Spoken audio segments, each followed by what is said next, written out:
प्यारे बच्चों, आप जी ਨੂੰ ਸਾਰਿਆਂ ਨੂੰ ਪਿਆਰ ਭਰੀ ਸਤਿ ਸ਼੍ਰੀ ਅਕਾਲ। ਮੈਂ ਤੁਹਾਡੇ ਲਈ ਲੈ ਕੇ ਆਇਆ ਹਾਂ ਅੱਜ ਮੌਰੀਆ ਕਾਲ ਭਾਗ ਦੂਜਾ। ਅੱਜ ਅਸੀਂ ਉਸ ਦੇ ਬਾਰੇ ਜਾਣਕਾਰੀ ਹਾਸਿਲ ਕਰਾਂਗੇ। ਪਹਿਲੇ ਭਾਗ ਦੇ ਵਿੱਚ ਤੁਸੀਂ ਪੜ੍ਹਿਆ ਹੋਵੇਗਾ ਕਿ ਕਿਵੇਂ ਚੰਦਰਗੁਪਤ ਮੌਰੀਆ ਨੇ ਇਸ ਸਾਮਰਾਜ ਦੀ ਨੀਂਹ ਰੱਖੀ। ਉਸ ਤੋਂ ਬਾਅਦ ਉਸ ਦਾ ਪੁੱਤਰ ਬਿੰਦੂਸਾਰ ਤੋਂ ਬਾਅਦ ਉਸ ਦਾ ਪੁੱਤਰ ਅਸ਼ੋਕ सम्राट ਜਿਹੜਾ ਕਿ ਬਹੁਤ ਮਹਾਨ सम्राट ਹੋਇਆ, जिसने कि भारत वर्ष विच ही नहीं पूरे विश्व पद्धर ते अपना नाम कमाया।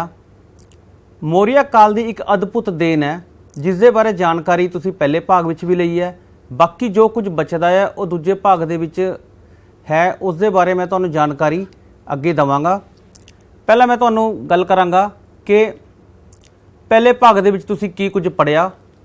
चंद्रगुप्त मौर्य बारे जानकारी हासिल की है कि किवें चंद्रगुप्त मौर्य ने चाणक्य दे नाल मिल के अपने साम्राज नूं वधाया, जित्तिया अते इस साम्राज की नींह रखी है। दूजा मैं गल करांगा बिंदुसार दी, उसका पुत्र सी। उस तो बाद अशोक सम्राट जिहड़ा कि बहुत महान होया, उसने किवें विश्व पद्धर ते जित्ता हासिल की। कलिंगा की एक जित सी जिहड़ी उसने जित्ती और उस तो बाद उसने बुद्ध धर्म अपनाया, बुद्ध धर्म नूं फैलाया। पहले भाग दे विच तुसीं चाणक्य की नीति बारे पढ़िया, उसकी किताब बारे जानकारी हासिल की सी, अर्थशास्त्र बारे। इंडिका पुस्तक बारे जानकारी हासिल की सी कि जो इंडिका पुस्तक है जिस तो सानू मौर्य काल दे समय बारे पता लगता है। मैगस्नीक द्वारा यह किताब लिखी गई सी। अशोक दे राज प्रबंध बारे असीं जानकारी पढ़ी सी कि किवें अशोक ने इस वड्डे साम्राज नूं किन्ने भागां दे विच वंडिया सी कि केंद्री राज प्रबंध, प्रांतिक राज प्रबंध, शहरी राज प्रबंध, पिंडां तक दे राज प्रबंध नूं अलग अलग रूप उसने दिता सी। आपां हुण करांगे मौर्य काल दे दूजे भाग बारे जानकारी लवांगे, जिस दे विच आपां अगे चलदे आ। मौर्य काल दा दूजे भाग च मैं तुहानूं दस्सांगा कि किवें आ तुसीं भारत दे नक्शे विच देखो, ये 265 ईसा पूर्व का नक्शा है जिस दे विच अशोक का यह राज दिखाई दे रहा है। मौर्य काल का उत्तरी भारत तो लेके दक्षिण मैसूर तक फैलिया हुआ है। दूजे पासे पूरब तो लैके जिथे पाटलीपुत्र बंगाल वगैरह आ जाते हैं, उत्थे तो लैके दूर उत्तर पश्चिम तक यह राज फैले सी। इन्ना वड्डा विशाल साम्राज सी जिहड़ा कि अशोक के राजकाल दे विच सी। दूजे भाग दे विच ही तुहानूं जिहड़ी जानकारी मिलेगी उस ते विचार करिए। आपां अशोक दे धम्म दी मैं गल करांगा कि अशोक दा धम्म सी वो की कह रहा सी कि धम्म जां धर्म अशोक दी अपनी ही खोज सी, भावें उसने हिंदू धर्म अते बुद्ध धर्म तो सिद्धांत ग्रहण किते होण। देखो, जो अशोक ने एक धर्म बनाया सी कि हिंदू अते बौद्धी धर्म तो कुछ जिहड़े चंगियां गल्लां सी ओह उहने इकट्ठियां कीतियां ते अपने धर्म की जिहड़ी खोज है उस दे विच लग पिया कि जिसनूं उसने लागू कर दिता। शिलालेख 12 दे विच इस धर्म का जिहड़ा सार है वो दर्शाया गया है। इस धर्म के मुख सिद्धांत ने जिवें कि वड्डियां दा सत्कार करना, कि सानू वड्डियां दा सत्कार करना चाहिए है। अशोक दा धम्म सिखाउंदा है कि वड्डियां तो अगे नहीं चलना चाहिए, वड्डियां तो अगे सानू बोलना नहीं चाहिए, उन्होंने पहल देनी चाहिए है। छोटिया प्रति प्रेम भाव उन्होंने दसिया सानू कि छोटे के प्रति प्रेम भाव होना चाहिए है। मतलब मालिक का नौकर के नाल प्रेम भाव होना चाहिए है, वड्डे का छोटे के नाल प्रेम भाव होना चाहिए है, जिमीदार का किसान मजदूर के नाल प्रेम भाव होना चाहिए है, अते राजे महाराजे का जनता के प्रजा के प्रति अपना प्रेम भाव होना चाहिए है। सानू सच बोलना चाहिए है। अगे वो कहते हैं कि जेकर असीं सच बोलांगे तो पूरे समाज दे विच सानू सच्चाई का ही रास्ता दिखेगा, किते झूठ नहीं होगा, किते कुछ नहीं होगा, सच तो बिना कुछ नहीं होगा। सच दे नाल ही साडी तरक्की हुंदी है, सच्चाई दे नाल ही साडी शांति है जिहड़ी वो आउंदी है समाज दे विच। नैतिक जीवन ते उन्होंने जोर दिता है। उन्होंने कहा कि शिलालेख 3 दे विच दर्शाया गया कि अशोक दा धम्म है जो वो किस गल ते जोर दे रहा है कि नैतिक जीवन ते, कि व्यक्ति जिहड़े ओह सच बोलन, सच दे राह ते चलन, काम क्रोध मोह लोभ हंकार इन्हां गल्लां नूं छड्डण। हो इस दे नाल समाज दे विच जो गंदगी है वो दूर होवेगी, समाज दे विच भाईचारा बनेगा, समाज दे विच शांति बनेगी, समाज जिहड़ा वो अगे वधेगा। इस करके जो अशोक दा धर्म है वो नैतिक जीवन ते बहुत जोर दिंदा है। दान की गल की उन्होंने कि गरीबां नूं दान करना चाहिए है। दान है जिहड़ा वो कपड़े के रूप में होना चाहिए है, भोजन के रूप में होना चाहिए है। तो सब तो वड्डा दान उन्होंने कहा कि जो ज्ञानवान व्यक्ति ने, जो साधु ने, जो संत ने, जो ब्राह्मण ने, जो भिक्षु ने, जो गुरुकुलों के सिक्ख्या दिंदे ने, उन्होंने विद्या का दान मुफ्त देना चाहिए है। तो विद्या के दान की सब तो वड्डी गल है जिहड़ी वो की गई है। अगे वो कहते ने कि आत्म परीक्षा होनी चाहिए है कि व्यक्ति अपनी आत्म परीक्षा खुद करे, वो देखे कि मैं झूठ तो नहीं बोल रहा, मैं किसी नाल छल कपट तो नहीं कर रहा, मैं किसी दे नाल बेईमानी तो नहीं कर रहा। तो इहो जिहा कुछ जदों वो देखते ने तो इस दे नाल की हुंदा है कि समाज दे विच जदों सारे व्यक्ति आत्म परीक्षण करन लग जाणगे, दूजे की चुगली नहीं करनगे, एक दूजे की गल नूं नहीं कट्टणगे, तो समाज दे विच जो नैतिकता है वो हर एक व्यक्ति दे विच आउणी शुरू हो जाएगी। धार्मिक सहनशीलता ते उन्होंने जोर दिता। भावें उन्होंने अपना धर्म अलग तौर पर बनाया जिसनूं अशोक का धर्म कहा गया, लेकिन उन्होंने ये भी कहा कि सानू दूजे धर्मां का सत्कार करना चाहिए है। उन्हां दे समय दे विच हिंदू बौद्धिया का सत्कार करते सी ते बौद्धि जैनिया का करते सी, जैनी हिंदुआ का करते सी, यानी कि आपस दे विच ओह मिल जुल के रहा करते सी। अहिंसा ते उन्होंने जोर दिता कि सानू दूजिया दे प्रति बुरा नहीं कहना, दूजिया नूं माड़ा नहीं बोलना, दूजे प्रति सानू छल कपट नहीं रखनी, ये भी एक हिंसा का ही कारण है। मास तो उन्होंने बिल्कुल मनाही की है। साल दे विच लगभग 56 दिन उन्होंने इहो जे करते कि जिस दे विच किसी पशु नूं जां पंछी नूं बिल्कुल भी नहीं मारिया जाएगा। तो जदों भी कोई धर्म बनता है तो उस धर्म के लिए की हुंदा कि उस धर्म नूं पहुँचाउण दे लई, लोकां तक पहुँचाउण दे लई, घर घर पहुँचाउण दे लई उसदे लई कार्य करने पैंदे सी, काम करने पैंदे सी।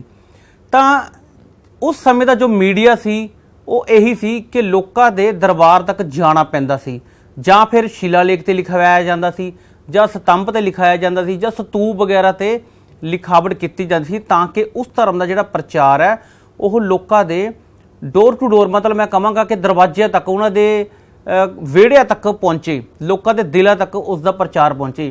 तो अशोक सम्राट ने की किया तो सब तो पहला उन्होंने जिहड़े यह धर्म के प्रचार है उसका सार है, मैं पहले भी दस चुकिया कि उन्होंने शिलालेख 3 के विच दर्शाया सी, इस कहानी का सार लिखता सी, इस धर्म का सार लिखता सी। ते बाद विच उन्होंने इस प्रचार का की किया कि प्रचार करने का ढंग स्तंभां ते शिलालेख लिखवाए। उन्होंने स्तंभ ते दर्शाया गया, शिलालेख ते इस धर्म के जो चंगे गुण ने, जो भी लोगों तक पहुँचाने ने, वो सारे उन्होंने स्तंभां राही, उन्होंने शिलालेखा राही पहुँचाए गए।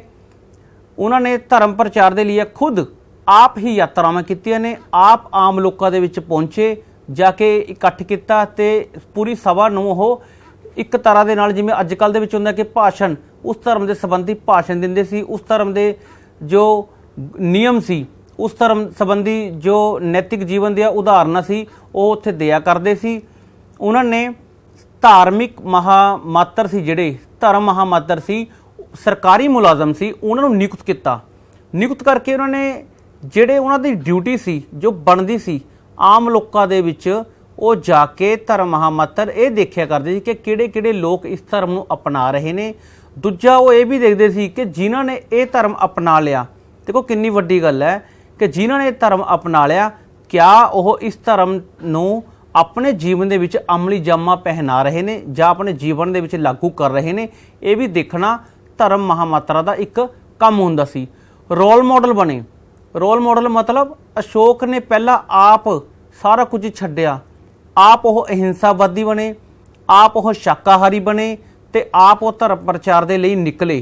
ते इस तरह दे नाल वो जदों तक कोई बादशाह जां मैं कहांगा कि सम्राट जदों जिहड़ा भी अगवाई दिंदा है, जदों तक खुद रोल मॉडल ना बने उदों तक जिहड़ी प्रजा है उसनूं पूरे तरीके दे नाल उसनूं फॉलो नहीं करदी।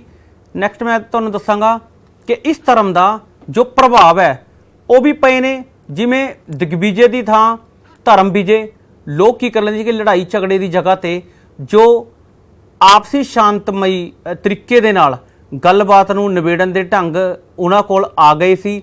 ਜਿਵੇਂ ਆਪਾਂ ਅੱਜ ਕੱਲ੍ਹ ਕਹਿ ਦਿੰਦੇ ਆ ਕਿ ਲੜਾਈ ਝਗੜੇ ਦੇ ਬਿਨਾਂ ਟੇਬਲ ਟਾਕ ਕੀਤੀ ਜਾ ਸਕਦੀ ਹੈ। ਇਸੇ ਤਰ੍ਹਾਂ ਉਸ ਸਮੇਂ ਦੇ ਵਿੱਚ ਕਿ ਜੋ ਇਸ ਧਰਮ ਦਾ ਮਹੱਤਵ ਆਇਆ ਉਹ ਇਹੀ ਸੀ ਕਿ ਲੋਕ ਜਿਹੜੇ ਆ ਉਹ ਬੜੇ ਸ਼ਾਂਤਮਈ ਢੰਗ ਦੇ ਨਾਲ ਰਹਿਣ ਲੱਗੇ। ਲੋਕਾਂ ਦਾ ਨੈਤਿਕ ਜੀਵਨ ਬੜਾ ਉੱਚਾ ਹੋ ਗਿਆ।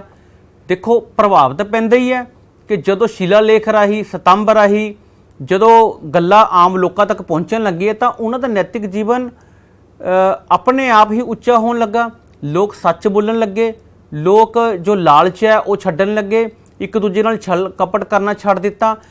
ਜਿਹੜੇ ਛੋਟੇ ਬੱਚੇ ਸੀ ਉਹ ਵੀ ਸੱਚ ਬੋਲਣ ਲੱਗੇ, ਉਹ ਆਗਿਆ ਦਾ ਪਾਲਣ ਕਰਨ ਲੱਗੇ। ਲੋਕ ਇੱਕ ਦੂਜੇ ਦੀ ਕਦਰਾਂ ਕੀਮਤਾਂ ਨੂੰ ਜਾਣਨ ਲੱਗੇ। ਦੂਜੇ ਧਰਮ ਦੀਆਂ ਜੋ ਉਹਨਾਂ ਦੇ ਆਪਸੀ ਭਾਈਚਾਰਾ ਸੀ ਉਸ ਦੇ ਵਿੱਚ ਜਿਹੜੀ ਏਕਤਾ ਆ ਉਹ ਵਧਣ ਲੱਗੀ। ਉਸ ਸਮੇਂ ਹਿੰਦੂ, ਜੈਨੀ ਔਰ ਬੌਧੀ ਸੀ, ਉਹਨਾਂ ਦੇ ਵਿੱਚ ਆਪਸੀ ਭਾਈਚਾਰਾ ਜਿਹੜਾ ਉਹ ਵਧਣ ਲੱਗਾ। ਅਪਰਾਧਾਂ ਦੇ ਵਿੱਚ ਜ਼ਰੂਰ ਕਮੀ ਆਈ ਹੈ ਉਸ ਸਮੇਂ ਦੇ ਵਿੱਚ, ਕਿਉਂਕਿ ਜਦੋਂ ਪ੍ਰਚਾਰ ਇੰਨੇ ਜ਼ਬਰਦਸਤ ਢੰਗ ਦੇ ਨਾਲ ਹੋਇਆ ਹੋਵੇ, ਬੜੇ ਢੰਗ ਯੋਗ ਪ੍ਰਣਾਲੀ ਰਾਹੀਂ ਪ੍ਰਚਾਰ ਜਦੋਂ ਕੀਤਾ ਗਿਆ ਹੋਵੇ ਤਾਂ ਜ਼ਰੂਰ ਹੈ ਕਿ ਜਿਹੜੇ ਅਪਰਾਧੀ ਸੀ ਉਹਨਾਂ ਦੇ ਪਰਿਵਾਰਾਂ ਤੱਕ ਵੀ ਇਹ ਗੱਲਾਂ ਪਹੁੰਚੀਆਂ ਹੋਣੀਆਂ, ਉਹਨਾਂ ਅਪਰਾਧੀਆਂ ਤੱਕ ਵੀ ਇਹ ਗੱਲ ਪਹੁੰਚੀ ਹੈ ਤਾਂ ਉਹਨਾਂ ਦੇ ਵਿੱਚ ਕਮੀ ਜ਼ਰੂਰ ਆਈ ਹੈ। ਜਿਹੜੀ ਚੋਰੀ ਆ ਉਹ ਘਟਣ ਲੱਗੀ ਹੈ। ਕੁਝ ਇਲਾਕੇ ਤਾਂ ਇਹੋ ਜਿਹੇ ਸੀ ਕਿ ਜਿਹੜੇ ਲੋਕ ਸੀ ਉਹ ਉਹਨਾਂ ਇਲਾਕਿਆਂ ਤੇ ਆਪਣੇ ਘਰਾਂ ਨੂੰ ਮਤਲਬ ਤਾਲੇ ਵਗੈਰਾ ਲਾਣੇ ਉਹਨਾਂ ਨੇ ਬਿਲਕੁਲ ਹੀ ਬੰਦ ਕਰਤੇ ਸੀ ਕਿ ਸਾਡੇ ਤਾਂ ਇੱਥੇ ਵੀ ਜਿਵੇਂ ਬੜਾ ਸ਼ਾਂਤਮਈ ਢੰਗ ਸੀ, ਜੋ ਅਪਰਾਧ ਸੀ ਜਾਂ ਚੋਰੀ ਸੀ ਉਹ ਘਟ ਚੁੱਕਿਆ ਸੀ। ਲੋਕ ਸੇਵਾ ਦੇ ਕੰਮ ਹੋਏ ਆ। ਜਦੋਂ ਕਦਰਾਂ ਕੀਮਤਾਂ ਵਧੀਆਂ ਨੇ ਸਮਾਜ ਦੇ ਵਿੱਚ ਇੱਕ ਦੂਜੇ ਦੇ ਪ੍ਰਤੀ, ਇੱਕ ਦੂਜੇ ਦੇ ਅਸੀਂ ਰੀਤੀ ਰਿਵਾਜਾਂ ਨੂੰ ਸਮਝਦੇ ਨੇ, ਤਾਂ ਜੋ ਸਮਰਾਟ ਹੈ ਉਹ ਵੀ ਲੋਕ ਸੇਵਾ ਦੇ ਕੰਮ ਹੈ ਜਿਹੜੇ ਉਹਨੇ ਬੜੇ ਅੱਛੇ ਢੰਗ ਦੇ ਨਾਲ ਕੀਤੇ, ਲੋਕਾਂ ਨੂੰ ਆਪਣੇ ਨਾਲ ਲਗਾ ਕੇ ਰੱਖਿਆ। ਜਿਵੇਂ ਮੈਂ ਕਹਾਂਗਾ ਕਿ ਅਸ਼ੋਕ ਦੇ ਸਮੇਂ ਤਾਂ ਹਸਪੀਟਲ ਜਾਂ ਵੈਦਖਾਨੇ ਜਿਹੜੇ ਉਹ ਬੜੇ ਖੋਲ੍ਹੇ ਗਏ ਨੇ, ਸ਼ਾਂਤਮਈ ਮਾਹੌਲ ਰਿਹਾ। ਅਸ਼ੋਕ ਦਾ ਹਰਮਨ ਪਿਆਰਾ ਹੋਣਾ ਵੀ ਲਾਜ਼ਮੀ ਸੀ ਕਿ ਜਦੋਂ ਅਸ਼ੋਕ ਸਮਰਾਟ ਨੇ ਇੰਨੇ ਜ਼ਿਆਦਾ ਕੰਮ ਕੀਤੇ ਨੇ ਤਾਂ ਉਸਦਾ ਹਰਮਨ ਪਿਆਰਾ ਹੋਣਾ ਲਾਜ਼ਮੀ ਸੀ। ਤੁਸੀਂ ਪਿਕਚਰ ਵਿੱਚ ਦੇਖੋ ਕਿ ਕਿਵੇਂ ਅਸ਼ੋਕ ਸਮਰਾਟ ਰੱਥ ਦੇ ਬੈਠੇ ਨੇ ਤੇ ਜਾ ਰਹੇ ਨੇ, ਤਾਂ ਦਰਸਾ ਰਹੀ ਹੈ ਪਿਕਚਰ, ਇੱਕ ਤਸਵੀਰ ਹੈ ਜਿਹੜੀ ਉਹ ਦਰਸਾ ਰਹੀ ਹੈ ਕਿ ਉਹ ਆਮ ਲੋਕਾਂ ਦੇ ਵਿੱਚ ਜਾ ਕੇ, ਦੇਖੋ ਹਿੰਦੁਸਤਾਨ ਦਾ ਸਮਰਾਟ ਹੋਣਾ ਬਹੁਤ ਵੱਡੀ ਗੱਲ ਹੈ ਤੇ ਉਹ ਆਮ ਲੋਕਾਂ ਦੇ ਵਿੱਚ ਜਾ ਕੇ ਉਸ ਧਰਮ ਦਾ ਪ੍ਰਚਾਰ ਕਰਦੇ ਸੀ, ਚੰਗੀਆਂ ਗੱਲਾਂ ਕਰਦੇ ਸੀ, ਨੈਤਿਕ ਜੀਵਨ ਤੇ ਜ਼ੋਰ ਦਿੰਦੇ ਸੀ। ਤਾਂ ਇਸ ਕਰਕੇ ਅਸ਼ੋਕ ਦਾ ਹਰਮਨ ਪਿਆਰਾ ਹੋਣਾ ਲਾਜ਼ਮੀ ਹੋ ਗਿਆ। ਉਹ ਹਰਮਨ ਪਿਆਰਾ ਨੇਤਾ ਸੀ, ਜਿਹੜੇ ਸਮਰਾਟ ਹੈ ਉਹ ਬਣ ਗਏ। ਹੁਣ ਮੈਂ ਉਹਨਾਂ ਦੇ ਜੀਵਨ ਦੀ ਗੱਲ ਕਰਾਂਗਾ। ਮੌਰੀਆ ਕਾਲ ਦੇ ਜੋ ਜੀਵਨ ਸੀ ਉਸ ਸਮੇਂ ਦਾ ਜੀਵਨ ਕਿਹੋ ਜਿਹਾ ਸੀ। ਮੈਂ ਸਮਾਜਿਕ ਜੀਵਨ ਦੀ ਗੱਲ ਕਰਾਂਗਾ ਜਿਸ ਦੇ ਵਿੱਚ ਜਾਤੀ ਪ੍ਰਥਾ ਹੈ ਉਹ ਮੁੱਖ ਤੌਰ ਤੇ ਆਉਂਦੀ ਹੈ। ਬ੍ਰਾਹਮਣ, ਖੱਤਰੀ, ਵੈਸ਼, ਸ਼ੂਦਰ, ਇਹ ਚਾਰ ਜਾਤਾਂ ਮੁੱਖ ਜਿਹੜੀ ਹੈਗੇ ਸੀ। ਉਹਨਾਂ ਦੇ ਵਿੱਚ ਸਮਾਜ ਜਿਹੜਾ ਉਹ ਵੰਡਿਆ ਗਿਆ ਸੀ। ਬ੍ਰਾਹਮਣਾਂ ਦਾ ਕੰਮ ਸੀ ਜਿਹੜਾ ਉਹ ਤੁਹਾਨੂੰ ਪਹਿਲਾਂ ਹੀ ਤੁਸੀਂ ਪੜ੍ਹਦੇ ਆਏ ਹੋ ਕਿ ਮੰਦਿਰਾਂ ਦੇ ਵਿੱਚ ਪੜ੍ਹਾਈ ਕਰਨਾ, ਵਿੱਦਿਆ ਦੇਣੀ ਅਤੇ ਧਰਮ ਦਾ ਪ੍ਰਚਾਰ ਕਰਨਾ, ਮੰਦਿਰਾਂ ਦੇ ਵਿੱਚ ਪੂਜਾ ਕਰਨੀ। ਖੱਤਰੀਆਂ ਦਾ ਕੰਮ ਸੀ ਜਿਹੜਾ ਉਹ ਯੁੱਧ ਲੜਨੇ, ਯੁੱਧਾਂ ਦੇ ਵਿੱਚ ਭਾਗ ਲੈਣਾ। ਵੈਸ਼ ਜਿਹੜੇ ਵਪਾਰੀ ਹੁੰਦੇ ਸੀ ਔਰ ਜਿਹੜੇ ਸ਼ੂਦਰ ਸੀ ਉਹ ਛੋਟੇ ਪੱਧਰ ਦੇ ਕੰਮ ਕਰਿਆ ਕਰਦੇ ਸੀ ਜਾਂ ਫਿਰ ਉਹਨਾਂ ਨੂੰ ਦਾਸ ਦੇ ਰੂਪ ਵਿੱਚ ਵੀ ਜਿਹੜੇ ਸਮਰਾਟ ਹੈ ਉਹ ਖਰੀਦ ਲਿਆ ਕਰਦੇ ਸੀ। ਤਾਂ ਇਹ ਉਹਨਾਂ ਦੀ ਜਾਤੀ ਪ੍ਰਥਾ ਸੀ। ਦਾਸ ਪ੍ਰਥਾ ਦੀ ਗੱਲ ਕਰਾਂਗਾ ਮੈਂ, ਤਾਂ ਦਾਸ ਪ੍ਰਥਾ ਦੇ ਵਿੱਚ ਜਿਹੜੀ ਯੂਨਾਨੀਆਂ ਦੀ ਜਾਤ ਪ੍ਰਥਾ ਸੀ ਜਾਂ ਰੋਮਨ ਦੀ ਦਾਸ ਪ੍ਰਥਾ ਸੀ, ਤੁਰਕੀ ਦੇ ਵਿੱਚ ਦਾਸ ਪ੍ਰਥਾ ਸੀ, ਉਹ ਬੜੀ ਮਾੜੀ ਸੀ, ਉਹਨਾਂ ਦੀ ਤਰਸਯੋਗ ਹਾਲਤ ਸੀ। ਲੇਕਿਨ ਭਾਰਤ ਦੇਸ਼ ਦੇ ਵਿੱਚ ਮੌਰੀਆ ਕਾਲ ਦੇ ਸਮੇਂ ਦੇ ਵਿੱਚ ਦਾਸ ਪ੍ਰਥਾ ਮਾੜੀ ਨਹੀਂ ਸੀ। ਦਾਸ ਪ੍ਰਥਾ ਜ਼ਰੂਰ ਸੀ ਲੇਕਿਨ ਦਾਸਾਂ ਨੂੰ ਬੜੇ ਅਧਿਕਾਰ ਦਿੱਤੇ ਗਏ ਸੀ। ਇਹ ਅਧਿਕਾਰ ਦਿੱਤੇ ਗਏ ਸੀ, ਆਮਦਨ ਦੇ ਅਧਿਕਾਰ ਦਿੱਤੇ ਗਏ ਸੀ ਕਿ ਜੋ ਕੁਝ ਤੁਸੀਂ ਆਮਦਨ ਕਮਾਉਂਦੇ ਹੋ ਉਹ ਤੁਸੀਂ ਆਮਦਨ ਆਪਣੇ ਪਰਿਵਾਰ ਨੂੰ, ਆਪਣੇ ਭਾਈਚਾਰੇ ਨੂੰ, ਆਪਣੀ ਧਰਮ ਪਤਨੀ ਨੂੰ ਤੁਸੀਂ ਦੇ ਸਕਦੇ ਹੋ। ਮਤਲਬ ਇਸ ਤਰ੍ਹਾਂ ਦੇ ਅਧਿਕਾਰ ਸੀ। ਇਸਤਰੀ ਦੀ ਸਥਿਤੀ ਦੀ ਮੈਂ ਗੱਲ ਕਰਾਂਗਾ ਤਾਂ ਇਸਤਰੀ ਦੀ ਸਥਿਤੀ ਮਾੜੀ ਨਹੀਂ ਸੀ, ਇਸਤਰੀ ਦੀ ਸਥਿਤੀ ਬਹੁਤ ਚੰਗੀ ਸੀ। ਪਰਦਾ ਪ੍ਰਥਾ ਜ਼ਰੂਰ ਸੀ ਉਸ ਸਮੇਂ ਦੇ ਵਿੱਚ। ਬਹੁ ਵਿਆਹ ਪ੍ਰਚਲਿਤ ਸੀ। ਸ਼ਿਲਾਲੇਖਾਂ ਤੋਂ ਪਤਾ ਲੱਗਦਾ ਹੈ ਕਿ ਬਿੰਦੂਸਾਰ ਦੀਆਂ 16 ਪਤਨੀਆਂ ਸੀ। ਤਾਂ ਜੋ ਸਮਰਾਟ ਹੋਇਆ ਕਰਦਾ ਸੀ ਉਸ ਦੀਆਂ ਜਿਹੜੀਆਂ ਪਤਨੀਆਂ ਹੁੰਦੀਆਂ ਸੀ 5 ਹੋਵੇ ਜਾਂ 16 ਹੋਵੇ ਜਾਂ 17 ਹੋਵੇ ਤਾਂ ਉਹਨਾਂ ਨੂੰ ਅਵਰੋਧਨ ਦੇ ਵਿੱਚ ਰੱਖਿਆ ਜਾਂਦਾ ਸੀ। ਇਸਤਰੀਆਂ ਨੂੰ ਸੈਨਿਕ ਸਿਖਲਾਈ ਦਿੱਤੀ ਜਾਂਦੀ ਸੀ ਤਾਂ ਕਿ ਇਸਤਰੀਆਂ ਜੋ ਸੀ ਉਹ ਯੁੱਧ ਦੇ ਵਿੱਚ ਭਾਗ ਲਿਆ ਕਰਦੇ ਸੀ। ਅਰਥ ਸ਼ਾਸਤਰ ਦੇ ਵਿੱਚ ਲਿਖਿਆ ਕਿ ਬਿੰਦੂਸਾਰ ਹੈ ਜਿਹੜਾ ਉਹ ਆਪਣੀ ਪਤਨੀ ਨੂੰ ਯੁੱਧ ਦੇ ਮੈਦਾਨ ਦੇ ਵਿੱਚ ਲੈ ਕੇ ਜਾਇਆ ਕਰਦਾ ਸੀ, ਪਰਦਾ ਪ੍ਰਥਾ ਮੈਂ ਤੁਹਾਨੂੰ ਪਹਿਲਾਂ ਦੱਸ ਹੀ ਚੁੱਕਿਆ ਸੀ। ਵਿਧਵਾ ਵਿਆਹ ਪ੍ਰਚਲਿਤ ਸੀ। ਵਿਧਵਾ ਵਿਆਹ, ਵਿਧਵਾ ਨੂੰ ਮਾਰਿਆ ਨਹੀਂ ਜਾਂਦਾ ਸੀ, ਵਿਧਵਾ ਦੇ ਨਾਲ ਕੋਈ ਭੈੜਾ ਸਲੂਕ ਸੀ ਜਿਹੜਾ ਉਹ ਨਹੀਂ ਕੀਤਾ ਜਾਂਦਾ ਸੀ, ਸਗੋਂ ਉਸ ਨੂੰ ਦੁਬਾਰਾ ਵਿਆਹ ਕਰਨ ਦੀ ਇਜਾਜ਼ਤ ਹੈ ਜਿਹੜੀ ਉਹ ਦਿੱਤੀ ਜਾਂਦੀ ਸੀ। ਭੋਜਨ ਦੀ ਮੈਂ ਗੱਲ ਕਰਾਂਗਾ। ਭੋਜਨ ਪੁਰਾਣੇ ਸਮੇਂ ਦੇ ਵਿੱਚ ਜਾਂ ਅੱਜ ਦੇ ਸਮੇਂ ਦੀ ਗੱਲ ਉਹੀ ਹੈ ਕਿ ਮਾਸਾਹਾਰੀ ਸ਼ਾਕਾਹਾਰੀ ਦੋਨੋਂ ਤਰ੍ਹਾਂ ਦੇ ਭੋਜਨ ਹੈ ਜਿਹੜੇ ਹੁੰਦੇ ਹੀ ਨੇ। ਤਾਂ ਮਾਸਾਹਾਰੀ ਦੀ ਪਹਿਲਾਂ ਮੈਂ ਗੱਲ ਕਰਾਂਗਾ। ਕੱਚਾ ਤੇ ਪੱਕਾ ਮਾਸ ਹੈ ਜਿਹੜਾ, ਉਹ ਕੱਚਾ ਤੇ ਪੱਕਾ ਮਾਸ ਬਾਜ਼ਾਰ ਦੇ ਵਿੱਚ ਵੇਚਿਆ ਜਾਂਦਾ ਸੀ, ਮਿਲਿਆ ਕਰਦਾ ਸੀ। ਲੇਕਿਨ ਜਦੋਂ ਅਸ਼ੋਕ ਸਮਰਾਟ ਨੇ ਧਰਮ ਗ੍ਰਹਿਣ ਕਰ ਲਿਆ, ਬੁੱਧ ਧਰਮ ਗ੍ਰਹਿਣ ਕਰ ਲਿਆ, ਤਾਂ ਇਹਦੇ ਤੇ ਪੂਰਨ ਤੌਰ ਤੇ ਜੋ ਇਸਦਾ ਇਲਾਕਾ ਸੀ ਜਿੱਥੇ ਉਹ ਰਿਹਾ ਕਰਦਾ ਸੀ, ਤਾਂ ਉੱਥੇ ਪੂਰਨ ਤੌਰ ਤੇ ਮਨਾਹੀ ਕਰ ਦਿੱਤੀ ਗਈ ਸੀ। ਸ਼ਾਕਾਹਾਰੀ ਉਹ ਬਣ ਗਏ ਸੀ। ਸ਼ਿਲਾਲੇਖ 5 ਦੇ ਵਿੱਚ ਇਹ ਲਿਖਿਆ ਹੋਇਆ ਕਿ ਅਸ਼ੋਕ ਦੀ ਜਿਹੜੀ ਰਸੋਈ ਹੈ ਉਸ ਦੇ ਬਾਰੇ ਕੁਝ ਗੱਲਾਂ ਜਿਹੜੀਆਂ ਉਹ ਲਿਖੀਆਂ ਹੋਈ ਸੀ ਕਿ ਜਦੋਂ ਅਸ਼ੋਕ ਮਾਸਾਹਾਰੀ ਸੀ ਤਾਂ ਉਸ ਸਮੇਂ ਕੀ ਸੀ ਕਿ ਉਸ ਦੀ ਰਸੋਈ ਦੇ ਵਿੱਚ ਹਰ ਰੋਜ਼ ਪਸ਼ੂ ਜਾਂ ਪੰਛੀ ਹੈ ਜਿਹੜੇ ਮਾਰ ਕੇ ਬਣਾਇਆ ਕਰਦੇ ਸੀ। ਲੇਕਿਨ ਬਾਅਦ ਦੇ ਵਿੱਚ ਜਦੋਂ ਸ਼ਾਕਾਹਾਰੀ ਬਣ ਗਏ ਤਾਂ ਇਹੋ ਜਿਹਾ ਕੁਝ ਵੀ ਦੇਖਣ ਨੂੰ ਜਿਹੜਾ ਉਹ ਨਹੀਂ ਮਿਲਿਆ। 56 ਦਿਨਾਂ ਦੀ ਮੈਂ ਪਹਿਲਾਂ ਗੱਲ ਕੀਤੀ ਸੀ, ਤੁਹਾਨੂੰ ਜਾਣਕਾਰੀ ਦਿੱਤੀ ਸੀ ਕਿ 56 ਦਿਨ ਮਨਾਹੀ ਸੀ ਮਾਸ ਦੀ, ਬਿਲਕੁਲ ਵੀ ਸਾਲ ਦੇ ਵਿੱਚ ਉਹ ਬਣਾਇਆ ਨਹੀਂ ਜਾਂਦਾ ਸੀ। ਅਨਾਜ ਸੀ, ਅਨਾਜ ਕਣਕ ਚਾਵਲ ਜੌਂ ਵਗੈਰਾ ਸੀ ਜਿਹੜਾ ਉਸ ਸਮੇਂ ਦਾ ਇਹ ਮੁੱਖ ਤੌਰ ਤੇ ਭੋਜਨ ਸੀ। ਇਸ ਦੀ ਵਰਤੋਂ ਜਿਹੜੀ ਉਹ ਆਮ ਕੀਤੀ ਜਾਂਦੀ ਸੀ। ਕੱਪੜੇ ਤੇ ਗਹਿਣੇ ਦੀ ਮੈਂ ਗੱਲ ਕਰਾਂਗਾ। ਹਮੇਸ਼ਾ ਉੱਚ ਅਤੇ ਮੱਧ ਵਰਗ ਜਾਂ ਫਿਰ ਆਮ ਵਰਗ ਜਿਹੜਾ ਉਹ ਚੱਲਦਾ ਹੀ ਆਇਆ। ਉੱਚ ਵਰਗ ਦੇ ਲੋਕ ਸੀ ਜਿਹੜੇ ਉਹ ਸੋਨੇ ਦੇ ਜਾਂ ਹਾਥੀ ਦੰਦ ਦੇ ਜਿਹੜੇ ਗਹਿਣੇ ਸੀ ਉਹ ਪਾਇਆ ਕਰਦੇ ਸੀ। ਹਾਥੀ ਦੰਦ ਦੇਖੋ ਮਹਿੰਗਾ ਹੋਇਆ ਕਰਦਾ ਸੀ, ਉਹ ਅੱਜ ਵੀ ਮਹਿੰਗਾ ਹੀ ਹਾਥੀ ਦੰਦ। ਤਾਂ ਸੋਨੇ ਦੇ ਗਹਿਣੇ ਔਰ ਹਾਥੀ ਦੰਦ ਦੇ ਗਹਿਣੇ ਉਹ ਪਾਇਆ ਕਰਦੇ ਸੀ। ਜਿਹੜੇ ਆਮ ਲੋਕ ਸੀ ਉਹ ਤਾਂਬੇ ਦੇ ਜਾਂ ਹੋਰ ਧਾਤਾਂ ਦੇ ਜੋ ਗਹਿਣੇ ਬਣੇ ਹੋਏ ਹੁੰਦੇ ਸੀ ਉਹਨਾਂ ਦੀ ਉਹ ਵਰਤੋਂ ਕਰਿਆ ਕਰਦੇ ਸੀ। ਕੱਪੜੇ ਸੀ ਜਿਹੜੇ ਉਸ ਸਮੇਂ ਲੋਕ ਕਿਹੋ ਜਿਹੇ ਕੱਪੜੇ ਪਾਉਂਦੇ ਸੀ। ਕੱਪੜੇ ਤੁਸੀਂ ਮੈਂ ਗੱਲ ਕਰਾਂਗਾ ਕਿ ਕੱਪੜੇ ਗਰਮੀਆਂ ਦੇ ਵਿੱਚ ਤਾਂ ਸੂਤੀ ਕੱਪੜੇ ਹੋਇਆ ਕਰਦੇ ਸੀ ਔਰ ਸਰਦੀਆਂ ਦੇ ਵਿੱਚ ਉੱਨੀ ਕੱਪੜੇ ਜਿਹੜੀ ਉਸ ਦੀ ਵਰਤੋਂ ਜਿਹੜੀ ਉਹ ਹੋਇਆ ਕਰਦੀ ਸੀ। ਮਨੋਰੰਜਨ ਦੀ ਗੱਲ ਕਰਾਂਗੇ ਤਾਂ ਮਨੋਰੰਜਨ ਦੇ ਜਿਹੜੇ ਸਾਧਨ ਹੈ, ਜਦੋਂ ਦੀ ਪ੍ਰਾਚੀਨ ਕਾਲ ਤੋਂ ਲੈ ਕੇ ਹੁਣ ਤੱਕ ਮਨੋਰੰਜਨ ਦੇ ਸਾਧਨ ਹਮੇਸ਼ਾ ਵੱਖਰੇ ਹੀ ਰਹੇ ਨੇ। ਤਾਂ ਉਸ ਸਮੇਂ ਜਿਹੜੇ ਮਨੋਰੰਜਨ ਦੇ ਸਾਧਨ ਸੀ, ਅਰਥ ਸ਼ਾਸਤਰ ਦੇ ਵਿੱਚ ਲਿਖਿਆ ਹੋਇਆ ਕਿ ਮਨੋਰੰਜਨ ਦੇ ਸਾਧਨ ਰੱਥ ਦੌੜ, ਸ਼ਿਕਾਰ ਖੇਡਣਾ, ਨਾਚ ਗਾਣਾ, ਖੇਡ ਤਮਾਸ਼ਾ ਜਾਂ ਜੂਆ ਖੇਡਣਾ, ਇਹ ਉਹਨਾਂ ਦੇ ਆਮ ਸਾਧਨ ਸੀ ਜਦੋਂ ਉਹ ਮਨੋਰੰਜਨ ਇਹਨਾਂ ਦੇ ਨਾਲ ਕਰਿਆ ਕਰਦੇ ਸੀ। ਰੱਥਾਂ ਦੀ ਦੌੜ ਲੱਗੇ ਕਰਦੇ ਸੀ, ਖੇਡਾਂ ਹੋਇਆ ਕਰਦੇ ਸੀ, ਤਾਂ ਉਸ ਦੇ ਵਿੱਚ ਰੱਥ ਦੌੜ ਸੀ ਜਿਹੜੀ ਉਹ ਮੁੱਖ ਤੌਰ ਤੇ ਰੱਖੀ ਜਾਂਦੀ ਸੀ। ਸ਼ਿਕਾਰ ਖੇਡਣ ਦੇ ਸ਼ੌਕੀਨ ਸੀ ਉਸ ਸਮੇਂ ਦੇ ਵਿੱਚ, ਸ਼ਿਕਾਰ ਉਹ ਖੇਡਣ ਜਾਇਆ ਕਰਦੇ ਸੀ। ਨਾਚ ਗਾਣਾ ਹੋਇਆ ਕਰਦਾ ਸੀ, ਜਦੋਂ ਕੋਈ ਰੀਤੀ ਰਿਵਾਜ ਉਹਨਾਂ ਦੇ ਹੁੰਦੇ ਸੀ ਜਾਂ ਵਿਆਹ ਸ਼ਾਦੀ ਹੋਇਆ ਕਰਦੇ ਸੀ ਜਾਂ ਕੋਈ ਉਹਨਾਂ ਦਾ ਆਪ ਦਾ ਧਾਰਮਿਕ ਪ੍ਰੋਗਰਾਮ ਹੁੰਦਾ ਸੀ ਤਾਂ ਉਸ ਦੇ ਵਿੱਚ ਨਾਚ ਗਾਣਾ ਸੀ ਜਿਹੜਾ ਉਹ ਕਰ ਲਿਆ ਜਾਂਦਾ ਸੀ ਉਹਨਾਂ ਵੱਲੋਂ। ਜੂਆ ਸੀ ਜਿਹੜਾ ਜੂਆ ਉਹ ਖੇਡਦੇ ਸੀ, ਜੂਆ ਆਮ ਸੀ, ਤਾਂ ਇਹ ਵੀ ਇੱਕ ਮਨੋਰੰਜਨ ਦਾ ਇੱਕ ਸਾਧਨ ਹੈ ਜਿਹੜਾ ਹੋਇਆ ਹੁੰਦਾ ਸੀ।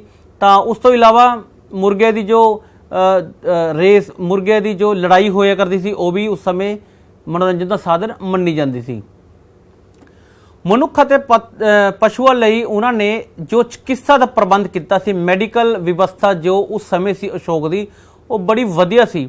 ਮੈਂ ਅੱਜ ਦੇ ਆਧੁਨਿਕ ਯੁੱਗ ਨਾਲ ਤਾਂ ਉਸਦੀ ਤੁਲਨਾ ਨਹੀਂ ਕਰ ਸਕਦਾ, ਪਰ ਜੇ ਦੇਖਿਆ ਜਾਵੇ ਤਾਂ ਉਸ ਸਮੇਂ 2000 ਸਾਲ ਪੁਰਾਣੀ ਆਪਾਂ ਗੱਲ ਕਰ ਰਹੇ ਤਕਰੀਬਨ, ਤਾਂ ਉਸ ਸਮੇਂ ਦੇਖੋ ਉਹਨਾਂ ਨੇ ਹਸਪਤਾਲਾਂ ਦਾ ਪ੍ਰਬੰਧ ਕੀਤਾ ਆਮ ਲੋਕਾਂ ਦੇ ਲਈ ਕਿ ਜੋ ਲੋਕ ਬਿਮਾਰ ਹੁੰਦੇ ਸੀ ਉਹਨਾਂ ਦਾ ਇਲਾਜ ਹੈ ਜਿਹੜਾ ਉਹ ਹਸਪਤਾਲਾਂ ਦੇ ਵਿੱਚ ਕੀਤਾ ਜਾਂਦਾ ਸੀ।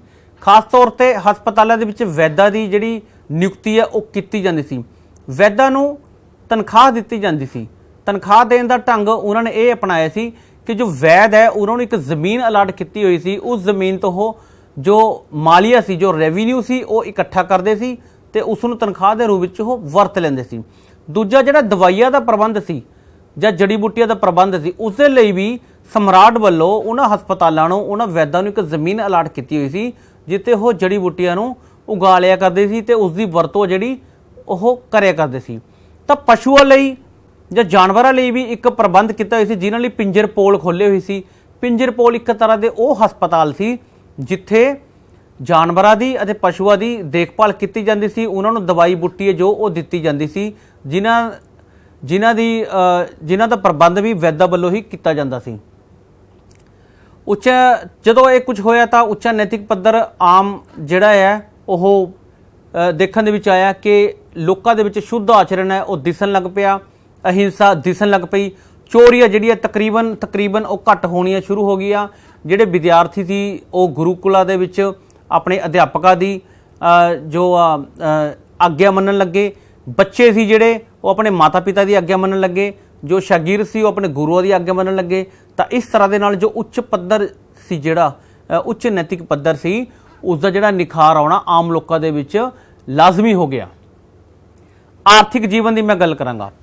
ਆਰਥਿਕ ਜੀਵਨ ਦੇਖੋ, ਉਸ ਸਮੇਂ ਦੇ ਵਿੱਚ ਜਿਹੜੀ ਬਰਸਾਤ ਹੈ, ਮਾਨਸੂਨ ਪੌਣਾ, ਜਦੋਂ ਅਸੀਂ ਮਾਨਸੂਨ ਪੌਣਾ ਦੀ ਗੱਲ ਕਰਦੇ ਆ ਤਾਂ ਹਮੇਸ਼ਾ ਹੀ ਦੇਖਦੇ ਆ ਕਿ ਦੱਖਣੀ ਭਾਰਤ ਤੋਂ ਜਦੋਂ ਹਿੰਦ ਮਹਾਸਾਗਰ ਤੋਂ ਉੱਠਦੀਆਂ ਨੇ ਤਾਂ ਉਹਨਾਂ ਨੂੰ ਸਮਾਂ ਲੱਗਦਾ ਆ, ਤਾਂ ਉਸ ਤੋਂ ਬਾਅਦ ਉਹ ਉੱਤਰ ਪੂਰਬ ਦੇ ਵਿੱਚ ਜਾਂਦੀਆਂ ਨੇ, ਫਿਰ ਉੱਤਰੀ ਭਾਰਤ ਵਿੱਚ ਆ ਕੇ ਵਰਖਾ ਕਰਦੀਆਂ ਨੇ।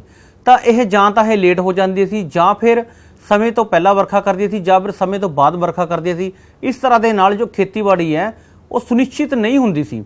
ਤਾਂ ਸਿੰਜਾਈ ਦਾ ਪ੍ਰਬੰਧ ਸੀ ਜਿਹੜਾ ਉਹ ਖੂਹਾਂ ਅਤੇ ਨਹਿਰਾਂ ਦੁਆਰਾ ਉਸ ਸਮੇਂ ਦੇ ਵਿੱਚ ਕੀਤਾ ਗਿਆ। ਮੌਰੀਆ ਕਾਲ ਦੇ ਸਮੇਂ ਦੇ ਵਿੱਚ ਤਾਂ ਖੂਹ ਪਟਵਾਏ ਗਏ, ਨਹਿਰ ਪਟਵਾਈਆ ਗਈ ਆ, ਤੇ ਨਹਿਰਾਂ ਨੂੰ ਨਦੀਆਂ ਦੇ ਨਾਲ ਜੋੜਿਆ ਗਿਆ, ਤੇ ਜਿਸ ਦੇ ਨਾਲ ਸਿੰਜਾਈ ਕਰਨੀ ਬੜੀ ਸੌਖੀ ਹੋ ਗਈ। ਅਸ਼ੋਕ ਨੇ ਇੱਕ ਸੁਦਰਸ਼ਨ ਝੀਲ ਬਣਵਾਈ ਸੀ ਜਿਹੜੀ ਸੌਰਾਸ਼ਟਰ ਇਲਾਕੇ ਦੇ ਵਿੱਚ ਸੀ। ਉਸ ਝੀਲ ਰਾਹੀਂ ਸਿੰਜਾਈ ਸੀ ਜਿਹੜੀ ਉਸ ਸਮੇਂ ਦੇ ਵਿੱਚ ਹੋਇਆ ਕਰਦੀ ਸੀ। ਖਾਦਾਂ ਦੀ ਵਰਤੋਂ ਵੱਧ ਝਾੜ ਲੈਣ ਦੇ ਲਈ, ਵੱਧ ਪ੍ਰਾਪਤੀ ਦੇ ਲਈ, ਜ਼ਮੀਨਾਂ ਦੇ ਵਿੱਚ ਜੋ ਵੱਧ ਅਨਾਜ ਮਿਲ ਸਕੇ, ਸਾਨੂੰ ਵੱਧ ਸਾਡੀ ਫਸਲ ਹੋ ਸਕੇ, ਤਾਂ ਉਸ ਸਮੇਂ ਦੇ ਵਿੱਚ ਖਾਦਾਂ ਦੀ ਵਰਤੋਂ ਅਸ਼ੋਕ ਸਮਰਾਟ ਨੇ ਸ਼ੁਰੂ ਕੀਤੀ ਸੀ। ਤੇ ਉਹਨਾਂ ਜਿਹੜੀ ਖਾਦਾਂ ਸੀ ਉਹ ਉਹਨਾਂ ਵੱਲੋਂ ਹੀ ਮੁਹੱਈਆ ਕੀਤੀ ਜਾਂਦੀ, ਸਰਕਾਰ ਵੱਲੋਂ ਕਿਸਾਨਾਂ ਨੂੰ ਮੁਹੱਈਆ ਕੀਤੀ ਜਾਂਦੀ ਸੀ।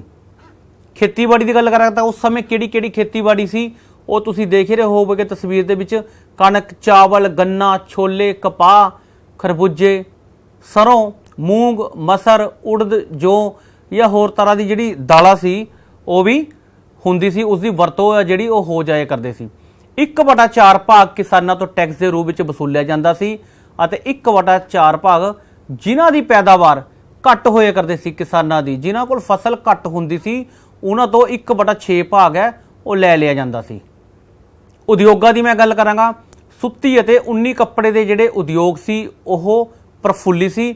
ਉਸ ਸਮੇਂ ਸੋਨਾ, ਚਾਂਦੀ ਅਤੇ ਧਾਤਾਂ ਸੀ ਜਿਹੜੀ ਆ ਉਸ ਦੇ ਉਦਯੋਗ ਸੀ। ਸੋਨੇ ਤੋਂ ਗਹਿਣੇ ਬਣਦੇ ਸੀ, ਚਾਂਦੀ ਅਤੇ ਧਾਤਾਂ ਦੇ ਬਰਤਨ ਵੀ ਤਿਆਰ ਹੁੰਦੇ ਸੀ। ਇਹਨਾਂ ਦੀ ਛੋਟੇ ਉਦਯੋਗ ਸੀ ਜਿਹੜੇ ਉਹ ਬਣੇ ਹੋਏ ਸੀ।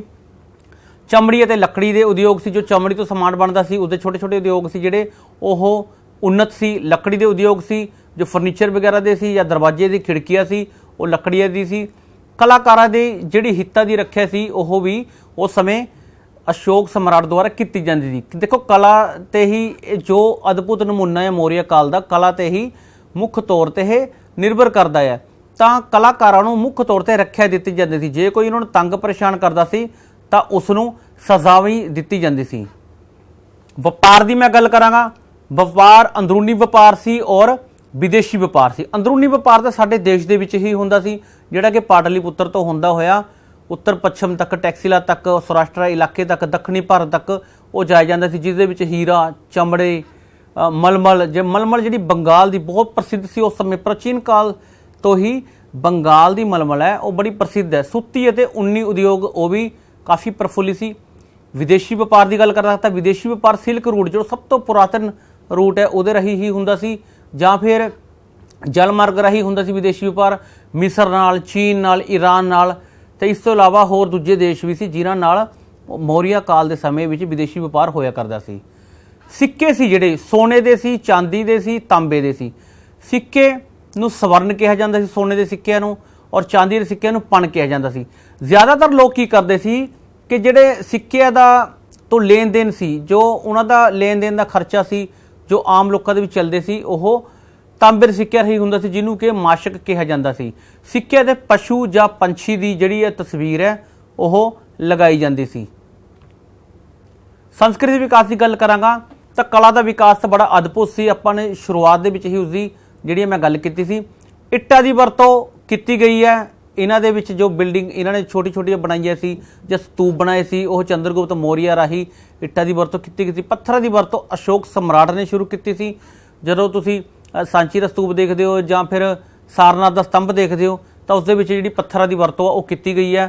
2 ਨਵੇਂ ਨਗਰਾਂ ਦੀ ਸਥਾਪਨਾ ਜਿਹੜੀ ਹੈ ਉਹ ਅਸ਼ੋਕ ਸਮਰਾਟ ਦੁਆਰਾ ਉਸ ਸਮੇਂ ਦੇ ਵਿੱਚ ਕੀਤੀ ਗਈ ਸੀ। ਇੱਕ ਸ਼੍ਰੀਨਗਰ, ਜਦੋਂ ਉਹ ਕਸ਼ਮੀਰ ਗਏ ਸੀ ਉਦੋਂ ਬੁੱਧ ਧਰਮ ਦਾ ਪ੍ਰਚਾਰ ਕਰਨ ਉਹਨਾਂ ਨੇ ਸ਼੍ਰੀਨਗਰ ਦੀ ਸਥਾਪਨਾ ਕੀਤੀ, ਔਰ ਜਦੋਂ ਉਹ ਨੇਪਾਲ ਗਏ ਆਪਣੀ ਪੁੱਤਰੀ ਦੇ ਨਾਲ ਗਏ ਸੀ ਤਾਂ ਉੱਥੇ ਲਲਿਤਾ ਪਟਮ ਦੀ ਜਿਹੜੀ ਹੈ ਉਹ ਸਥਾਪਨਾ ਕੀਤੀ ਸੀ। ਉਹਨਾਂ ਨੇ ਇੱਕ ਸ਼ਹਿਰ ਵਸਾਇਆ ਸੀ ਪਾਟਲੀਪੁੱਤਰ ਦੇ। ਮੈਂ ਰਾਜ ਮਹਿਲ ਦੀ ਗੱਲ ਕਰਾਂਗਾ ਤਾਂ ਉੱਥੇ ਜਿਹੜੇ ਦਰਵਾਜ਼ੇ ਹੈ, ਦੀਵਾਰਾਂ ਹੈ, ਉੱਥੇ ਦੀ ਸ਼ਿਲਪ ਕਲਾ, ਉਸਦੇ ਫਾਹੀਆਨ ਬੜਾ ਉਸਦਾ ਜੋ ਮੈਂ ਕਹਾਂਗਾ ਜੇ ਆਪਾਂ ਕਹਿ ਦਿੰਦੇ ਕਿ ਉਸਦਾ ਬੜਾ ਫੈਨ ਸੀ, ਬੜਾ ਉਸ ਨੂੰ ਚਾਹਤ ਸੀ ਕਿ ਇੰਨਾ ਖੂਬਸੂਰਤ ਪੈਲਸ ਜੋ ਆ ਉਹ ਬਣਾਇਆ ਗਿਆ ਹੈ। ਫਾਹੀਆਨ ਮੌਰੀਆ ਕਾਲ ਦੇ ਸਮੇਂ ਤੋਂ ਬਾਅਦ ਭਾਰਤ ਵਿੱਚ ਆਏ ਸੀ, ਲੇਕਿਨ ਜਦੋਂ ਉਹ ਲਿਖਦਾ ਹੈ ਤਾਂ ਉਸਦੇ ਦਰਵਾਜ਼ੇ ਦਾ ਬਹੁਤ ਜ਼ਿਕਰ ਕਰਦਾ, ਉਹਦੀ ਸ਼ਿਲਪ ਕਲਾ ਦਾ ਇੰਨਾ ਜ਼ਿਕਰ ਕਰਦਾ ਹੈ, ਦੀਵਾਰਾਂ ਦਾ ਬੜਾ ਜ਼ਿਕਰ ਕਰਦਾ ਕਿ ਇਸ ਨੂੰ ਕਿਸੇ ਦੇਵਤੇ ਦੁਆਰਾ ਇਸ ਨੂੰ ਬਣਾਇਆ ਗਿਆ ਹੋਵੇ। ਪਾਟਲੀਪੁੱਤਰ ਜਿਹੜਾ ਰਾਜ ਮਹਿਲ ਦੇ ਜਿੱਥੇ ਕਿ ਅਸ਼ੋਕ ਸਮਰਾਟ ਖੁਦ ਰਹਿੰਦਾ ਸੀ।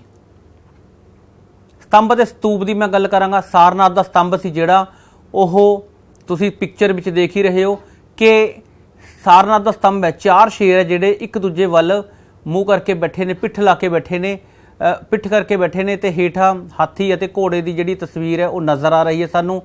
ਦੂਜਾ ਅਸ਼ੋਕ ਚੱਕਰ ਹੈ ਜਿਹੜਾ ਉਹ ਨਜ਼ਰ ਆ ਰਿਹਾ, ਜਿਹੜਾ ਅੱਜ ਕੱਲ੍ਹ ਸਾਡੇ ਦੇਸ਼ ਦੇ ਤਿਰੰਗੇ ਝੰਡੇ ਦੇ ਵਿੱਚ ਵਰਤਿਆ ਗਿਆ ਹੈ, ਉਸ ਨੂੰ ਭਾਰਤ ਸਰਕਾਰ ਨੇ ਉਸ ਨੂੰ ਮਾਨਤਾ ਦਿੱਤੀ ਗਈ ਹੈ। ਦੂਜਾ ਹੇਠਾਂ ਕੁਝ ਇਤਿਹਾਸਕਾਰ ਕਹਿੰਦੇ ਨੇ ਕਿ ਹੇਠਾਂ ਜੋ ਸ਼ਿਲਪ ਕਲਾ ਹੈ ਉਹ ਇਸ ਤਰ੍ਹਾਂ ਲੱਗਦੀ ਹੈ ਕਿ ਜਿਵੇਂ ਘੰਟੀ ਨੂੰ ਪੁੱਠਾ ਕਰਕੇ ਰੱਖਿਆ ਗਿਆ ਹੋਵੇ। ਸਾਂਚੀ ਦਾ ਸਤੂਪ ਹੈ, ਪਹਿਲੇ 1-2 ਤਸਵੀਰਾਂ ਦੇ ਵਿੱਚ ਮੈਂ ਤੁਹਾਨੂੰ ਸਾਂਚੀ ਦਾ ਸਤੂਪ ਦਿਖਾਇਆ ਜਿਹੜਾ ਕਿ ਭੋਪਾਲ ਦੇ ਨੇੜੇ ਹੈ, ਉਹ ਬਣਾਇਆ ਗਿਆ ਸੀ, ਉਹ ਅੱਜ ਵੀ ਇੱਥੇ ਮੌਜੂਦ ਹੈ, ਉਹਨੂੰ ਦੇਖਿਆ ਜਾ ਸਕਦਾ ਹੈ। ਭਾਰਹੁਤ ਸਤੂਪ ਹੈ, ਇਹ ਤਕਰੀਬਨ ਜੋ ਸੀ ਸਤੂਪ ਇਹ ਸਾਂਚੀ ਦੇ ਸਤੂਪ ਤੋਂ ਛੋਟਾ ਸੀ, ਨਸ਼ਟ ਹੋ ਗਿਆ। ਹੋਰ ਜਗ੍ਹਾ ਦੀ ਮੈਂ ਗੱਲ ਕਰਾਂਗਾ, ਟੈਕਸੀਲਾ, ਸ਼੍ਰੀਨਗਰ, ਪ੍ਰਯਾਗ, ਕਪਿਲਵਸਤੂ, ਮਥੁਰਾ, ਅਯੋਧਿਆ ਵਗੈਰਾ, ਇੱਥੇ ਵੀ ਸਤੰਭ ਅਤੇ ਸਤੂਪ ਹੈ ਜਿਹੜੇ ਉਹ ਦੇਖਣ ਨੂੰ ਮਿਲਦੇ ਨੇ। ਗੁਫਾਵਾਂ ਦੀ ਮੈਂ ਗੱਲ ਕਰਾਂਗਾ, ਨਾਗ ਅਰਜੁਨ ਦੀਆਂ ਪਹਾੜੀ ਹੈ ਜਿਹੜੀਆਂ ਮੌਰੀਆ ਕਾਲ ਦੇ ਵਿੱਚ 7 ਗੁਫਾਵਾਂ ਮਿਲਦੀਆਂ ਨੇ, ਜਿਹੜੀਆਂ ਕਿ ਪੂਰਬੀ ਇਲਾਕੇ ਦੇ ਵਿੱਚ ਹੈ, ਭਾਰਤ ਦੇ ਬਿਹਾਰ ਵਾਲੇ ਇਲਾਕੇ ਦੇ ਵਿੱਚ। ਇਸ ਦੀ ਇਹਨਾਂ ਗੁਫਾਵਾਂ ਦੇ ਵਿੱਚ ਪਾਲਿਸ਼ ਦੀ ਕਲਾ ਇੰਨੀ ਜ਼ਬਰਦਸਤ ਕੀਤੀ ਹੋਈ ਹੈ ਕਿ ਅੰਗਰੇਜ਼ ਜਿਹੜੇ ਇਤਿਹਾਸਕਾਰ ਜਦੋਂ ਇੱਥੇ ਆਏ ਨੇ, ਜਦੋਂ ਉਹਨਾਂ ਨੇ ਦੇਖਿਆ ਕਿ ਉਹ ਇਸ ਕਲਾ ਦੀ ਬੜੀਆਂ ਮਤਲਬ ਸਿਫਤਾਂ ਕਰਦੇ ਨੇ, ਬਹੁਤ ਤਾਰੀਫ ਕਰਦੇ ਨੇ ਕਿ ਇਹੋ ਜਿਹੀ ਕਲਾ ਕਿਤੇ ਵੀ ਦੇਖਣ ਨੂੰ ਨਹੀਂ ਮਿਲਦੀਆਂ। ਇੰਜੀਨੀਅਰਿੰਗ ਕਲਾ ਸੀ ਜਿਹੜੀ ਉਸ ਸਮੇਂ ਦੀ ਬੜੀ ਕਾਬਲੀਅਤ ਸੀ ਕਿ ਕਿਵੇਂ ਉਹਨਾਂ ਨੇ ਪਹਾੜਾਂ ਦੇ ਟੁਕੜਿਆਂ ਨੂੰ ਕੱਟ ਕੇ 50-50 ਟਨ ਦੇ ਜਿਹੜੇ ਟੁਕੜੇ ਸੀ ਉਹ ਉਹਨਾਂ ਨੇ ਕੱਟੇ ਹੈ, ਤੇ ਉਹਨਾਂ ਟੁਕੜਿਆਂ ਨੂੰ ਕੱਟ ਕੇ ਕਿਵੇਂ ਉਹ ਲੈ ਕੇ ਆਏ ਤੇ ਕਿਵੇਂ ਜੋ ਇਸ ਤਰ੍ਹਾਂ ਦੀ ਸ਼ਿਲਪ ਕਲਾਵਾਂ, ਇਸ ਤਰ੍ਹਾਂ ਦੀ ਜੋ ਸਤੰਭ ਹੈ ਉਹਨਾਂ ਨੇ ਉਹਨਾਂ ਦੀਆਂ ਰਚਨਾਵਾਂ ਕੀਤੀਆਂ ਨੇ। ਸਿੱਖਿਆ ਦੀ ਗੱਲ ਕਰਾਂਗਾ ਮੈਂ, ਗੁਰੂਕੁਲ, ਮੱਠ, ਵਿਹਾਰ ਹੈ, ਇਹਨਾਂ ਦੇ ਵਿੱਚ ਸਿੱਖਿਆ ਦਿੱਤੀ ਜਾਂਦੀ ਸੀ। ਬ੍ਰਾਹਮਣ ਅਤੇ ਭਿਕਸ਼ੂ ਸਿੱਖਿਆ ਦਿੰਦੇ ਸੀ। ਟੈਕਸੀਲਾ ਦੀ ਯੂਨੀਵਰਸਿਟੀ ਪੂਰੇ ਵਿਸ਼ਵ ਭਰ ਦੇ ਵਿੱਚ ਪ੍ਰਸਿੱਧ ਸੀ, ਜਿੱਥੇ ਬੋਧੀ ਸਾਹਿਤ, ਚਿਕਿਤਸਾ, ਗਣਿਤ, ਪਸ਼ੂ ਵਿਗਿਆਨ, ਜੋਤਿਸ਼ ਸ਼ਾਸਤਰ ਵਗੈਰਾ ਦੀ ਸਿੱਖਿਆ ਜਿਹੜੀ ਹੈ ਉਹ ਉੱਥੇ ਦਿੱਤੀ ਜਾਂਦੀ ਸੀ। ਮੌਰੀਆ ਸਾਮਰਾਜ ਦਾ ਜੋ ਪਤਨ ਹੋਇਆ ਉਸਦੇ ਵੀ ਆਪਾਂ ਗੱਲ ਕਰ ਲਈਏ। ਤਾਨਾਸ਼ਾਹੀ ਸ਼ਾਸਨ ਸੀ, ਤਾਨਾਸ਼ਾਹੀ ਸ਼ਾਸਨ ਸੀ ਉਸ ਸਮੇਂ ਦੇ ਵਿੱਚ। ਦੇਖੋ ਸਮਰਾਟ ਸੀ, ਸਮਰਾਟ ਦੀ ਮੌਤ ਤੋਂ ਬਾਅਦ ਉਸਦਾ ਪੁੱਤਰ ਸਮਰਾਟ ਬਣਦਾ ਸੀ, ਜਿਵੇਂ ਚੰਦਰਗੁਪਤ ਮੌਰੀਆ ਤੋਂ ਬਾਅਦ ਉਸਦਾ ਪੁੱਤਰ ਬਿੰਦੂਸਾਰ, ਬਿੰਦੂਸਾਰ ਦੀ ਤੋਂ ਬਾਅਦ ਅਸ਼ੋਕ ਸਮਰਾਟ ਤੱਕ ਤਾਂ ਬਿਲਕੁਲ ਠੀਕ ਰਿਹਾ, ਲੇਕਿਨ ਉਸ ਤੋਂ ਬਾਅਦ ਜਿਹੜੇ ਉਸਦੇ ਉੱਤਰਾਧਿਕਾਰੀ ਸੀ ਉਹ ਕਮਜ਼ੋਰ ਸਿੱਧ ਹੋਏ, ਤਾਂ ਇਸ ਕਰਕੇ ਜੋ ਆਮ ਲੋਕ ਸੀ ਉਹ ਇਹਨਾਂ ਨੂੰ ਪਸੰਦ ਨਹੀਂ ਕਰਦੇ ਸੀ। ਸ਼ਾਹੀ ਪਰਿਵਾਰ ਵਿੱਚ ਸਾਜ਼ਿਸ਼ਾਂ ਦੇ ਝਗੜੇ, ਦੇਖੋ ਸਮਰਾਟ ਸੀ ਤਾਂ ਸਮਰਾਟ ਦੀ ਕਈ ਸ਼ਾਦੀਆਂ ਹੁੰਦੀ ਸੀ, ਤਾਂ ਉਹਨਾਂ ਦੇ ਆਪਣੇ ਜਦੋਂ ਬੇਟੇ ਹੁੰਦੇ ਸੀ ਤਾਂ ਉਹ ਆਪਸ ਦੇ ਵਿੱਚ ਲੜਦੇ ਝਗੜਦੇ ਰਹਿੰਦੇ ਸੀ। ਅਸ਼ੋਕ ਨੂੰ ਵੀ ਇਸ ਦਾ ਸਾਹਮਣਾ ਕਰਨਾ ਪਿਆ, ਉਸਨੇ ਆਪਣੇ 99 ਭਰਾਵਾਂ ਨੂੰ ਮਾਰ ਦਿੱਤਾ ਸੀ, ਤੇ ਉਸ ਤੋਂ ਬਾਅਦ ਉਹਨੇ ਜੋ ਕਲਿੰਗਾ ਦਾ ਯੁੱਧ ਹੈ ਉਹ ਜਿੱਤਿਆ ਸੀ। ਬ੍ਰਾਹਮਣਾਂ ਦਾ ਵਿਰੋਧ ਹੋਇਆ, ਬ੍ਰਾਹਮਣਾਂ ਨੇ ਵਿਰੋਧ ਜ਼ਾਹਿਰ ਕੀਤਾ ਜਦੋਂ ਧਰਮ ਮਹਾਮਾਤਰਾ ਨੂੰ ਨਿਯੁਕਤੀ ਦਿੱਤੀ ਗਈ। ਧਰਮ ਮਹਾਮਾਤਰਾ ਨੂੰ ਜਦੋਂ ਪ੍ਰਚਾਰ ਕਰਨ ਜਾਂਦੇ ਸੀ ਤਾਂ ਬ੍ਰਾਹਮਣਾਂ ਨੂੰ ਨਜ਼ਰਅੰਦਾਜ਼ ਹੈ ਜਿਹੜਾ ਉਹ ਕੀਤਾ ਗਿਆ, ਤਾਂ ਉਹਨਾਂ ਦਾ ਵਿਰੋਧ ਦਾ ਉਹਨਾਂ ਨੂੰ ਸਾਹਮਣਾ ਕਰਨਾ ਪਿਆ। ਬਹੁਤ ਵੱਡਾ ਸਾਮਰਾਜ ਸੀ, ਅਸ਼ੋਕ ਦੇ ਸਮੇਂ ਤੱਕ ਤਾਂ ਠੀਕ ਸੀ, ਅਸ਼ੋਕ ਨੇ ਉਹ ਸਾਮਰਾਜ ਨੂੰ ਸੰਭਾਲ ਕੇ ਰੱਖਿਆ, ਲੇਕਿਨ ਉਸ ਤੋਂ ਬਾਅਦ ਇਹ ਸਾਮਰਾਜ ਹੈ ਵੱਡਾ ਸੀ, ਸੰਭਾਲਿਆ ਨਹੀਂ ਗਿਆ ਇਹਨਾਂ ਤੋਂ। ਕਦੇ ਵਿਦੇਸ਼ੀ ਹਮਲੇ ਹੋ ਜਾਂਦੇ ਸੀ, ਕਦੇ ਅੰਦਰੂਨੀ ਵਿਦਰੋਹ ਜਿਹੜੇ ਉਹਨਾਂ ਨੂੰ ਸਾਹਮਣਾ ਕਰਨਾ ਪੈਂਦਾ ਸੀ। ਤਤਕਾਲੀਨ ਕਾਰਨ ਦੀ ਮੈਂ ਗੱਲ ਕਰਾਂਗਾ, ਕਮਜ਼ੋਰ ਉੱਤਰਾਧਿਕਾਰੀ ਸੀ, ਜਿਵੇਂ ਕੁਨਾਲ ਸੀ, ਸੰਪ੍ਰਤੀ ਸੀ, ਦੇਵ ਬਰਮਨ ਸੀ, ਇਹ ਕਮਜ਼ੋਰ ਸਾਬਿਤ ਹੋਏ ਨੇ ਕਿਉਂਕਿ ਇਹਨਾਂ ਤੋਂ ਇੰਨਾ ਵੱਡਾ ਸਾਮਰਾਜ ਹੈ ਜਿਹੜਾ ਉਹ ਉਸ ਨੂੰ ਸੰਭਾਲਣ ਦੇ ਵਿੱਚ ਇਹਨਾਂ ਨੂੰ ਬੜੀ ਦਿੱਕਤ ਆਈ ਹੈ, ਬੜੀ ਸਮੱਸਿਆਵਾਂ ਦਾ ਇਹਨਾਂ ਨੂੰ ਸਾਹਮਣਾ ਕਰਨਾ ਪਿਆ।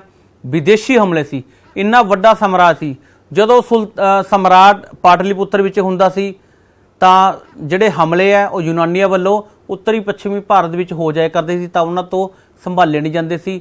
ਇਸ ਕਰਕੇ ਜਦੋਂ ਤੱਕ ਉੱਥੇ ਜਾਂਦੇ ਸੀ ਉਦੋਂ ਤੱਕ ਤਾਂ ਉਹ ਤਹਿਸ ਨਹਿਸ ਉਸ ਨੂੰ ਕਰਦੇ ਸੀ। ਅੰਦਰੂਨੀ ਵਿਦਰੋਹ ਸਾਨੂੰ ਦੇਖਣ ਨੂੰ ਮਿਲੇ ਨੇ। ਅੰਦਰੂਨੀ ਵਿਦਰੋਹ ਦੇਖੋ, ਸਮਰਾਟ ਸੀ, ਉਸਦੀ ਕਈ ਸ਼ਾਦੀਆਂ ਹੋਈਆਂ ਵੀ ਸੀ, ਉਹਨਾਂ ਦੇ ਜਿਹੜੇ ਪੁੱਤਰ ਸੀ ਉਹ ਕਿਸੇ ਨੂੰ ਤਾਂ ਦੱਖਣੀ ਭਾਰਤ ਵਿੱਚ ਲਾਇਆ ਸੀ, ਕਿਸੇ ਨੂੰ ਪੱਛਮੀ ਭਾਰਤ ਵਿੱਚ ਲਾਇਆ ਸੀ, ਸੌਰਾਸ਼ਟਰ ਦੇ ਇਲਾਕੇ ਵਿੱਚ ਲਾਇਆ ਸੀ, ਤਾਂ ਉਹ ਵਿਦਰੋਹ ਕਰਦੇ ਸੀ ਜਾਂ ਉਹਨਾਂ ਦੇ ਵਜ਼ੀਰ ਵਿਦਰੋਹ ਕਰਦੇ ਸੀ, ਤੇ ਸਮਰਾਟ ਤੋਂ ਉਹ ਵਿਦਰੋਹ ਆ ਜਿਹੜੇ ਉਹ ਦਬਾਏ ਨਹੀਂ ਗਏ, ਜਿਸ ਦੇ ਕਰਕੇ ਇਹ ਸਾਮਰਾਜ ਹੈ ਜਿਹੜਾ ਕਮਜ਼ੋਰ ਹੁੰਦਾ ਗਿਆ। ਅਸ਼ੋਕ ਤੋਂ ਬਾਅਦ ਤਾਂ ਕਾਫੀ ਕਮਜ਼ੋਰ ਹੋ ਚੁੱਕਿਆ ਸੀ। ਬ੍ਰਹਿਦ ਅਰਥ ਹੈ ਜਿਹੜਾ, ਬ੍ਰਹਿਦ ਅਰਥ ਅਸ਼ੋਕ ਵਰਗਾ ਯੋਗ ਨਹੀਂ ਸੀ, ਉਸਦੇ ਵਰਗੀ ਉਹਦੇ ਵਿੱਚ ਸ਼ਕਤੀ ਨਹੀਂ ਸੀ ਤੇ ਉਸਦੇ ਵਰਗੀ ਉਸਦੇ ਵਿੱਚ ਯੋਗਤਾ ਨਹੀਂ ਸੀ ਕਿ ਉਹ ਇੰਨੇ ਵੱਡੇ ਸਾਮਰਾਜ ਨੂੰ ਉਹ ਸੰਭਾਲ ਨਾ ਸਕਿਆ। ਔਰ ਅੰਤ 184 ਈਸਾ ਪੂਰਵ ਦੇ ਵਿੱਚ ਇਸ ਵੰਸ਼ ਦਾ ਜੋ ਮੌਰੀਆ ਵੰਸ਼ ਹੈ ਇਸ ਦਾ ਅੰਤ ਹੈ।